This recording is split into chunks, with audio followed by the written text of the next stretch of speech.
Game week 27 is proven to be one of the most important game weeks of the season. Blank game week 29 has now been confirmed, and we can start finalising our chip strategies, as well as who to captain this game week between Bukayo Saka and Erling Haaland, the updates on the injuries to Solanke and Hee Chan, and of course my own transfer plan. So as always, make sure you drop a like, make sure you smash the subscribe button.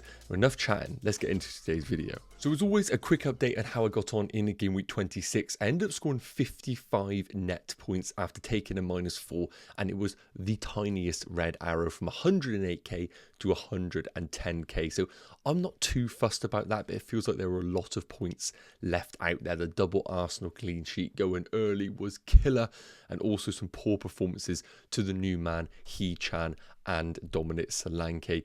The big problem right now, and the reason why I've put up my team, is we have injury concerns for both Hee Chan and Dominic Solanke, two of the most bought players over the last few game weeks. First up, Hee Chan, playing in the FA Cup. I'm going to put a quote up here from Black Wolf, who is a Wolves correspondent, who is in the know in terms of press conferences. And a recent quote from Gary O'Neill has stated that Hee Chan is disappointed because this game should have been on the weekend. He felt something in his hamstring. I'd be amazed if he played this weekend. Now, of course, Wolves are one of the teams that are now blanking in game week 29. We will come on to that later on in the video, but it's not looking good for Hee Chan's possibility of playing, which makes him a potential sell for FPL teams. Now, of course, the other one, which is a huge disappointment, is going to be Dominic Solanke. Didn't feature in Bournemouth's FA Cup game against Leicester, and the recent quotes that you can see here, taken from Areola, has said Dom wasn't feeling well in his knee. We have to assess him, and other reports have suggested that he's already been off for an MRI scan. My advice, do not be hasty on either of these players. Wait until the Friday press conferences where we'll get more information, but I do think Hee Chan is a potential sell for my team. So let's get into everything in this video, but first up, we need to cover off blank game week 29. So blank game week 29 was officially confirmed last night. We had the FA Cup games, and to be honest with you, no real surprises happened. So the projections over on FPL.team by Planet FPL that you can see on your screens here were actually pretty damn accurate. And this is a confirmation of the game. So we have Burnley against Brentford, Luton against Forest, Fulham against Spurs, and then West Ham against Aston Villa. I think a lot of people were hoping for a bit of carnage. I personally was hoping that maybe Chelsea lost that game to introduce the Arsenal-Chelsea game into game week 29, but unfortunately that didn't happen. So these are the fixtures that we are left with. And it's put a little bit of a predicament for a lot of FPL managers right now. Because of the lack of fixtures, a free hit in game week 29 is a possibility for a lot of people. And I will come on to some chip strategies in a minute and my own personal preference. But a few things that we need to consider. First up, do these fixtures actually justify a free hit? Or can we own the essential players with transfers or hits? Now, to be honest with you, looking at this set of fixtures, it doesn't really strike me with much enthusiasm using the free hit over this period. However, there is actually a benefit to having such poor fixtures. For example, there isn't going to be many people invested in a lot of West Ham assets, triple Spurs, probably don't have many Brentford assets, whereas they're probably the teams that we want to target in this game week 29. And sometimes you don't necessarily want those players before or after. For example, I don't necessarily think Brentford are a team that we want to invest in before game week 29 or afterwards, but Ivan Toney looks like a fantastic option for game week 29 in isolation. So what I thought would be really handy to do is bring up an example of what a free hit team would look like in this particular game week. So as you can see on your screens here right now, we have got what I would suggest is a optimal free hit team, but of course there are a lot of caveats and things that you can change. So Kaminsky with his home game against Nottingham Forest, I think he could rack up some save points. A back three of Alex Moreno, Doughty and Reguilon. I do think Alex Moreno could be a risk, but I do think he offers upside. A midfield five of Bailey, but that could easily be Douglas Luiz. Richarlison, Son and Maddison. I know it feels quite heavy, but I think the Spurs midfield triple up is a real good differential. And then Jared Bowen at home against Aston Villa, with Ivan Toney and Watkins being absolutely essential as your forwards. But you could always adapt this. You could play a 3-4-3 and maybe play Luton's Adebayo as a third forward. But roughly, I think this is what a free hit team would look like in game week 29. A few potential changes here and there. But when I do look at this team, it doesn't really excite me too much. And the reason being is this: I think a lot of people already have investment in one Spurs midfielder, or they're at least going to come game week 29. Everybody owns Ollie Watkins. A lot of people have ownership in an Aston Villa midfielder. And I think a lot of people are penciling in a transfer for Ivan Toney come game week 29. So all of a sudden, I think a lot of people already have investment in the main players for 29. And then it's a case of whether you think owning maybe a Luton defender, a Luton goalkeeper, maybe even a West Ham midfielder is enough of a reason for you to free hit in game week 29. But the big thing, the benefit of free hitting in game week 29 is that it allows you to focus on the other fixtures either side of the game week. So for example, Bournemouth double in game week 28. If you weren't free hitting in game week 29, it would be very difficult for you to buy additional Bournemouth players because then they blank in 29 and doesn't really offer you much value over those few game weeks. So there are pros and cons. We're going to come on to the best chip strategy now, but I do think it is worth considering your team and how it looks for game week 29. Okay, so time for some chip strategy talk. I've put up 3 options here. Now, it's worth noting there are so many different variations that you could go for that honestly, we could have an hour-long video. So I just want to put up 3 that are relevant to my team that I think naturally will be relevant to your team. So first up, and I will go through the abbreviations. Number 1, free hit 29, that's what FH stands for. Wildcard 34, bench boost game week 37. So with this strategy right now, it means that you keep your team, you plan on actually investing for the fixtures around game week 29 in the knowledge that in 29 you will be bringing in the likes of Ivan Toney, for example, a West Ham midfielder if you don't view them as a long-term option, and also, of course, maybe a Luton player here and there alongside triple Spurs, even though I do think triple Spurs is a good investment regardless because the fixtures either side are very good. So the pros, it means that you can invest in double game week 28. We've discussed about Bournemouth having a double in 28, but if you don't plan on free hitting in 29, you almost can't touch those Bournemouth players outside of what you already own. So I like the idea of maybe investing in a Neto in goal or a Senesi in defence to give yourself an additional fixture in game week 28. The other benefit is that you get to keep your premium assets. I'm seeing a lot of people right now looking to potentially dead end in game week 29, and we will come on to that in a minute, but it means that you do have to sell a lot of your big players like a Bukayo Saka, like an Erling Haaland or a Phil Foden, for example.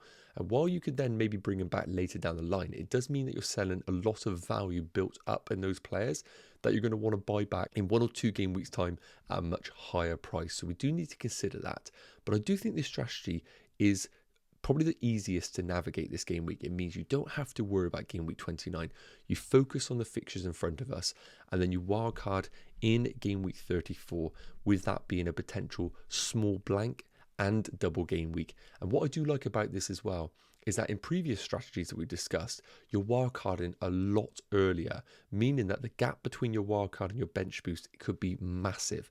With this strategy, you wildcard in game week 34, really benefit from that blank and double game week, and then you also have only 3 game weeks until the bench boost in game week 37. So you're not holding on to a really expensive bench who you just don't really want to have long term. So I really do like this strategy. The only problem is the free hit 29, as we discussed, isn't amazing. It doesn't really excite me from an FPL perspective. But if I know that people are only playing 8 players, and let's say they're taking a -8 to get to those 8 players, straight away that free hit is going to be beneficial regardless of what happens. So I do think the free hit, while it looks poor, actually could be beneficial just because of the thought of how many points hits are being taken. And also, there is less time to benefit from the wildcard. So even though I like the wildcard being closer to the bench boost, you only really get in like 4 game weeks worth of that wildcard. Whereas in previous seasons, we like to use the wildcard a little bit earlier to maybe get 8 or 9 game weeks benefit from using that chip. Now, option number 2 is going to be dead end in game week 29. And what I mean by that is what I previously discussed.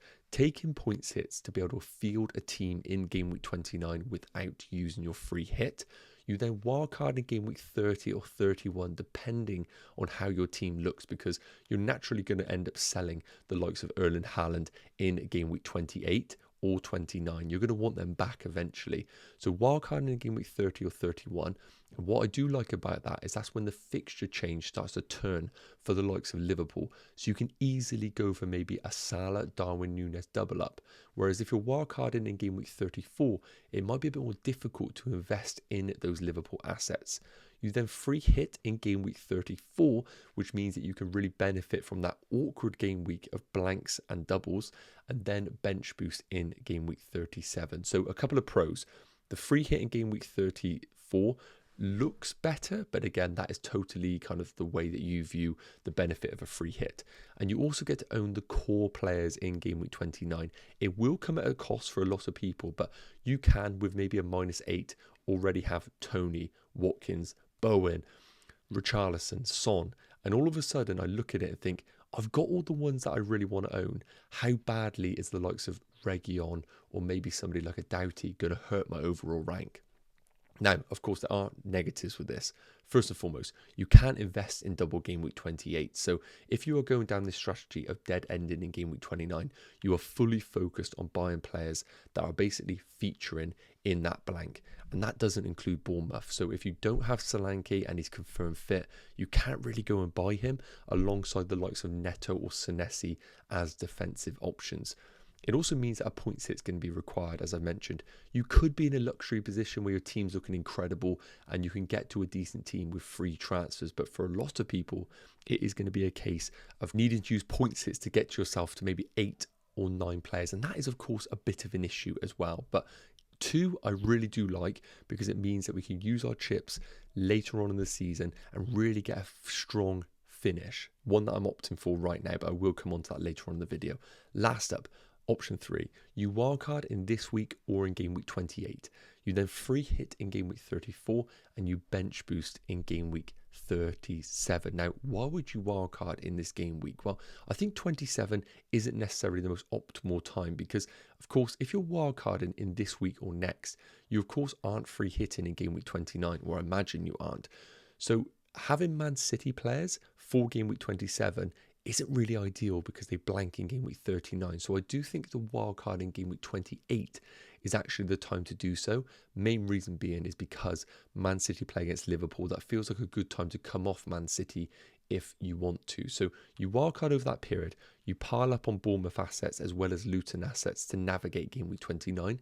You can also sprinkle in somebody like a Jarrod Bowen who has a great game at home against Burnley in game week 28. But you also have the core players in there. My only issue with this, well, a few issues. Game week 29 might be difficult to navigate without a free hit. I don't like the idea of wildcarding and then free hitting the following game week. And also, very difficult to have your team with no ownership of Liverpool and City. If you wildcard in 28, it's almost impossible to have Liverpool and City players in it. But once we get to game week 30, you're going to look at your team and think, God, I really need investment in City and Liverpool. And without a wildcard, very difficult to get back to the triple ups in both of those teams. So this is one that I'm really not all for right now. I think I need a little bit more thought process on whether it is worth going down that route.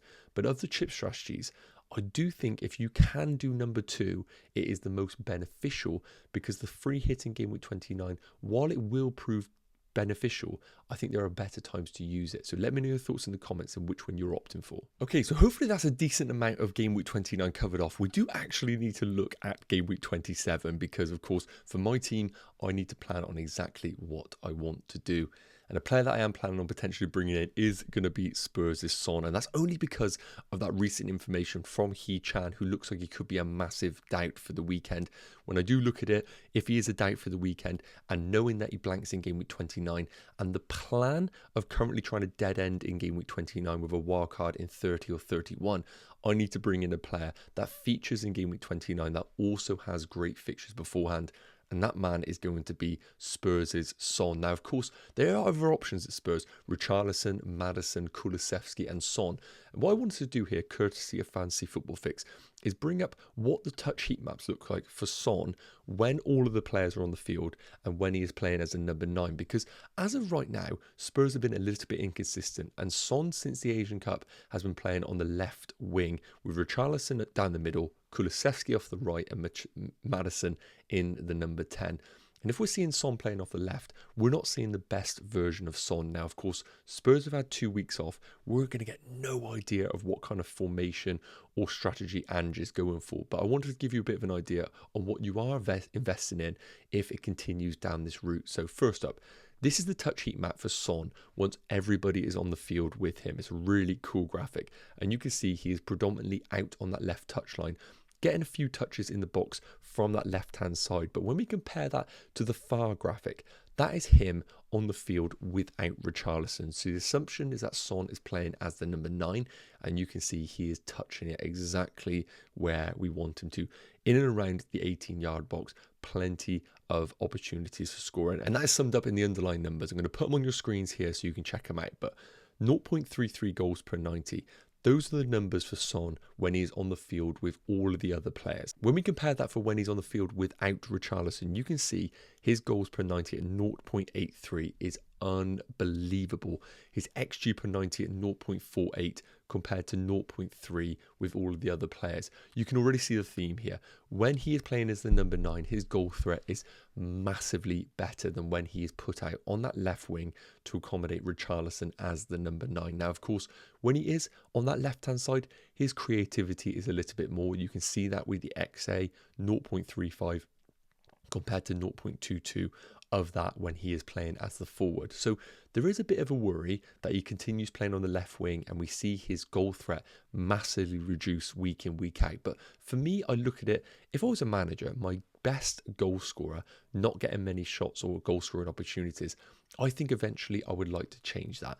And with a great home fixture against Crystal Palace, it feels opportunity for Son to really get back in amongst the goals. And what I really like about investing in Son as well is that it means you're buying the most premium asset of the bunch. Meaning, if he does end up playing left wing and not really being a great option, you can easily downgrade to Richarlison or Maddison if you want to, even though it isn't ideal. I just think Son is the most guaranteed for minutes and the most likely if Spurs are going to change the system for him to go back down as the number 9. Richarlison, even though I think he's a great option, there could be a time where maybe he gets limited game time for Son to play as the number 9. I just don't see Son coming off early. So for that reason, even though I think Richarlison is a good investment and Son can be a risk, I think Son is the pick that I want to go for in game week 27 as it well prepares me for future game weeks. So looking ahead to game week 27, this is how my team would look with that anticipated transfer of doing Hee Chan to Son. Now, of course, I do also have a little bit of concerns about Dominic Solanke, but I'm going to keep an eye on the Friday press conferences. Even if he is a doubt for the weekend, I will keep him because they double in game week 28 and I know I want Solanke as a captaincy option. The only way I'll consider selling Dominic Solanke is if we had news that he is going to be ruled out for maybe a month. Then I would look to sell him maybe for an Ivan Toney, for example, as an investment. But for now, this is how the team's going to look. Dubravka in goal at home against Wolves. With the injury to Hee Chan, I'm just kind of hoping Wolves really struggle with the absence alongside Cunha. A back three of Pedro Porro, Gabriel and Saliba. Pedro Porro I need to monitor. He hasn't been in training, but if he doesn't play, I will be very happy to play Nathan Ake at home against Man United. I don't think it's a guaranteed clean sheet, but I expect Man City to dominate that game. A midfield four of Foden, Son, Saka and Palmer. Again, with this strategy, it means that I can currently keep Cole Palmer in my team and hopefully for the long term. And then up front, Haaland, Watkins and Dominic Solanke. Pretty happy with the team. Haaland captain as we speak. I do think Bukayo Saka is a brilliant option. Sheffield United at home are actually terrible in comparison to their away form. Had a look at the underlying numbers and it seems when they're at home, they are conceding an average of 3 goals per game. It feels like an amazing opportunity to go for Bukayo Saka, but after watching Erling Haaland score 5 goals against Luton in the FA Cup, I think the return of Kevin De Bruyne, unless Kevin De Bruyne is ruled out for the Man United game, I think I'm going to put the captaincy on Erling Haaland. I just feel like his ceiling is a bit more higher than that of Bukayo Saka, and I do think Man United defensively are a team that Man City could really, really hurt. So I think it's close, but I'm just going to lean towards Erling Haaland unless Kevin De Bruyne is ruled out, then it will go on Bukayo Saka. So that's the team.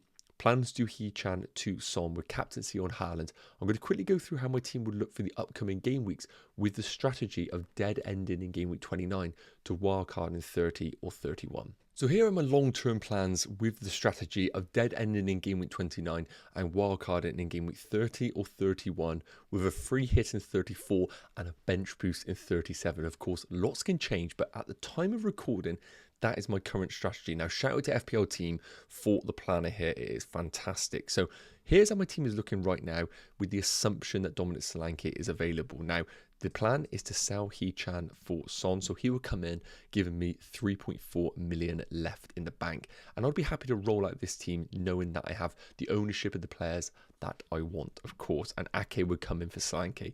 So moving into game week 28, just to give you a bit of an idea on how my team would look. Again, the assumption is that the likes of Dominic Solanke is available for game week 28. We just kind of need to go down that route.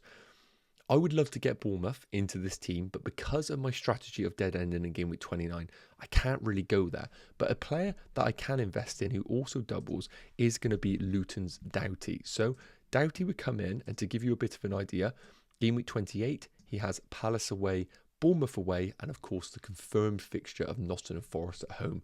So even though I'd prefer the fixtures of Bournemouth, Luton's Doughty makes a lot of sense for my team. So he would come in for Pedro Porro because I don't expect a clean sheet in that game for Pedro Porro, but attacking returns may happen. Now, this would be a game week that I would consider taking a -4, and the reason being is Foden out for Jarrod Bowen. The reason being is, if you're going to buy Jarrod Bowen, I think game week 28 is the time that you do so because he plays Burnley at home.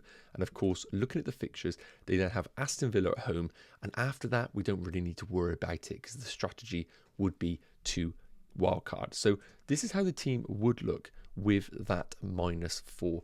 Areola in goal, double Arsenal, brilliant. Doughty with the double.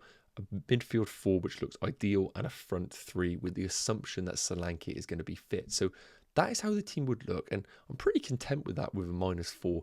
Even though it's not ideal having no other Bournemouth players, I would love to have somebody like a Neto in goal. Just don't know if I can justify an additional -4 for the team. So that's how we would look. Now, coming into game week 29, this of course is the big one. So again, all the assumptions is that everybody is fit and available because of course I can't really predict injuries arising. So I have some of the key players. I've got a Spurs defender, even though I don't think it's essential. I've got Doughty at home against Forest. I've got Bowen at home against Villa. We've got Son and we've got Watkins. So when we take a look at the fixtures for game week 29, who else do I really, really want to own? Well, realistically, I don't think a defender is going to justify a -4. So defenders are out of the game. It's all about who are the forwards and midfielders that will justify this -4. And based on the fixtures, I feel like a Spurs midfielder and Ivan Toney for a -4 is enough for this team. So, for example, what I would look to do is controversially sell Erling Haaland because I don't actually know if I want Erling Haaland for game week 30 at home against Arsenal. And it gives me the flexibility then of maybe wildcarding in game week 31 as opposed to game week 30. So Haaland out for a certain Ivan Toney to give myself the Burnley away game and a potential captaincy option. And then I would also look to sell somebody like a Bukayo Saka because once again, the fixtures in game week 30 are not ideal and it gives me the flexibility of choosing when to wildcard. You might be sat there thinking, Nacho, why don't you sell Cole Palmer? Well, game week 30 is at home against Burnley. So again, this gives me the luxury of if I don't want a free hit in game week 30, I've got Cole Palmer sat there ready to go. So Saka would go out for, let's say, Richarlison as the best Spurs option. And all of a sudden, my team looks like this. 9 players, a combined points hit of -8, because of course I would take a -4 in game week 28. And even though I only have 9 players, I feel like I have the ownership of the main guys. Yes, I don't have an Aston Villa midfielder. Not ideal, but do I want to take a -4 for a Douglas Luiz or a Leon Bailey, knowing that Europa League is happening in and amongst this? Probably not, because I can't guarantee the minutes. So for that reason, I think I can get to this team and be pretty content with it. Now, to give you an idea of why wildcarding in 30 or 31 is the deliberation, moving forward into game week 30, just to do a little bit of wiggling around here with the team, it doesn't look ideal because we have double Arsenal against Man City in defence, really isn't good. We have Solanke, which we've kept is great. Tony at home against Man United is perfectly fine. And Watkins at home against Wolves is great. We've got the double Spurs for that home game against Luton, fantastic. And we've kept Cole Palmer for the Burnley game. I even think Bowen away against Newcastle is a good fixture. So all of a sudden, I look at the team and think, it really isn't terrible. The only real bad thing is the defenders. And when we look at the actual fixtures in hand, knowing that maybe I wildcard in game week 31, who do I realistically want to own? And the one that stands out is Liverpool at home against Brighton. Now again, we don't know who is actually going to be available for that game week, but with 11.9 million in the bank and the opportunity obviously to go in different directions whenever I want to wildcard, one move that I could do is maybe look to bring in Mo Salah. The only issue is if I bring in Mo Salah, I don't really know who I would bench in this team. It probably would be Jared Bowen, but it doesn't really feel like a win-win situation for my team. So I could bring in a Liverpool defender if Trent is available. I could look to maybe do something like for a 1 week, Saliba out for Trent Alexander-Arnold and bring him in for that Brighton game. And all of a sudden the team looks pretty decent once again for game week 30. But what I do like about this strategy, it gives me flexibility. I can dead end in 29, give myself a decent team, and then choose to wildcard in 30 or 31, depending on how it all falls out. And then I can look to hold my chips for later on in the season for a free hit in 34 and a bench boost in 37. Yes guys, okay, that is going to wrap up today's video. I know it's a long one, but I think it's quite an important one in the context of the season, so hopefully it has provided some value. And as always, if I've missed anything, please do let me know in the comment section. I'll be sure to answer them over the next 24 hours or so. If you haven't already, please do consider subscribing to the channel. It'd be amazing to have you for the back end of the season. It is game time, and this is where it's important. So I will try and provide as much value as I possibly can. Thank you for tuning in. Make sure to drop a like, and I'll see you in the next video. Take care. Cheers.